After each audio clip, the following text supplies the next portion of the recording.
আমাদের পার্টি ভারতের communist party মার্ক্সবাদীর আহ্বানে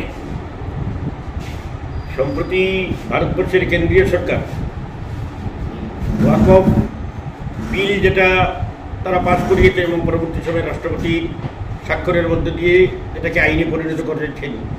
আমরা দেখছি যে এটা ভারতের ধর্মনিরপেক্ষতার মনে কুঠারাঘাত করার একটা গভীর ষড়যন্ত্র। বিজেপির যে বুলডোজার রাজনীতি তারই অঙ্গ ছাড়া আর কিছু না। আমাদের পার্টির সর্বভারতীয় সম্মেলন বা 24তম পার্টি কংগ্রেসেও এটার বিরুদ্ধে সেখানে আলোচনা হয়েছে, প্রস্তাব গৃহীত হয়েছে।